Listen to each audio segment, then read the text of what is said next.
I have the plan here that I will be running on my first ever bulk to ensure I gain some good, lean quality mass. Complete with training every body part twice a week with roughly 6 to 10 sets per muscle group a session. You can take some notes during this video if you're also looking to build some muscle. Today, I'll share with you the push part of my push-pull leg split that has gotten me results in the past and that I've modified to help me even better when trying to gain some guns. Now, in order to gain muscle, you need a sufficient source of protein. So, I'll be consuming roughly 200 or so grams of protein a day. You can do slightly less and still see phenomenal results, but I like a higher number to shoot for. You also don't have to be in a caloric surplus to put on strength. It's generally recommended if you're wanting to put on lean tissue. So with that out of the way, here's everything I'll be doing on my push days. We start our Monday out with the barbell bench press. I have to use the Smith machine because sadly I'm restricted to a Planet Fitness, but it still gets the job done. If you do an actual barbell, I'd reckon you'd get even better results anyways. I usually do 2 to 3 warm-up sets, which gets my chest and triceps ready for the workout. I don't even really have to pause between warm-up sets either because I feel like it's very unnecessary. Then I go to my top set. I usually like to start with my top set because if I do it at the end, I'm pretty fatigued and don't have the energy to do it.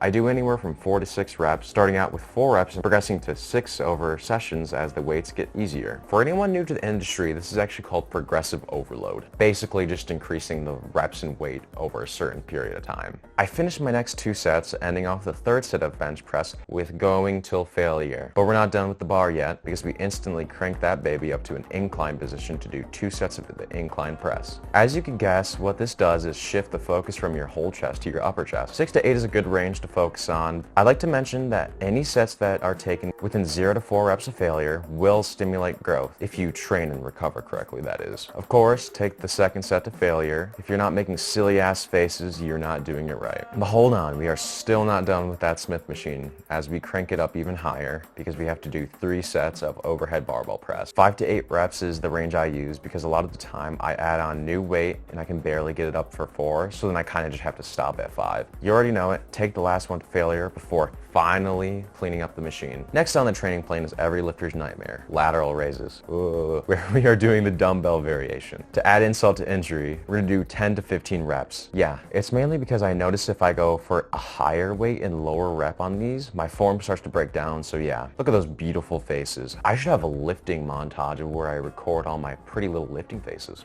Failure, though disheartening, is the first step to success. Kind of just means take the last set to failure. Take it to failure. I don't know why I was trying to be poetic there. Okay, let's just move on. The seated dip machine. This thing is fun, gotta say. If your triceps are blasted, it feels like hell, but if you're fresh, it's pretty damn good. You already know it, 6 to 10 reps for 3 sets. Take the 2nd set to failure, but then let's implement what I call drop sets for the last set, where basically you go to failure, drop the weight, go to failure, drop the weight until you kind of just can't do it anymore. But aren't they super fatiguing? Editor Robert, add like a little nerd emoji that gets bitch slapped away. Because who the fuck cares if it's too fatiguing? I like them. Is it a little bit masochistic?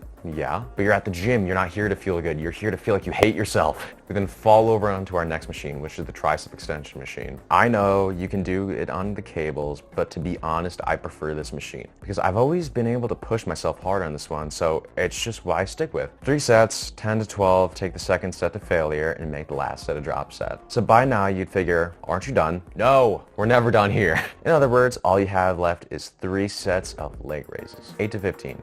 Yay. Recently, I switched to a hanging variation because I've needed more of a challenge, so I'm still getting used to it. Laugh at me if you want, but I think the form is pretty okay. And that's the end of our Monday. Make sure to eat some good carbs and protein afterwards. A perfect example would be a thick pint of ice cream, specifically from the Ninja Creamy. I have the recipes on my channel if you want to check them out. They're low-calorie, high-protein ice creams, and be on the lookout for more of them. And with that shameless plug out of the way, let's turn to Thursday. Now, our second push day of the week isn't that much different, but it's just different enough to note about it. We start out doing barbell bench again, 3 sets, this time 6 to 8 reps, and incline, 2 sets, 6 to 8 reps too. You know it, take the last one of each till failure. Here's where the deviation comes in though. We head over to my personal favorite machine in the gym, the chest flies machine. I will die on this hill. I don't care if it's exactly optimal for training. Sometimes you have to have a little bit of fun during training just so you can keep yourself sane. Of course, we have 8 to 10 reps and 3 sets, making sure to take the last set to failure. Next is a weirdly awkward but fun movement, which is the overhead overhead dumbbell press. Sometimes it's good, sometimes it's bad, you know. Now this may sound stupid, but within the 6 rep range, we're actually going to do 4 sets, taking the last 2 to failure. Nerds incoming, nerds incoming. Yeah, I know, I'm supposed to manage my fatigue. That's probably why I feel like an old man walking around with back issues all the time, but you have to push yourself.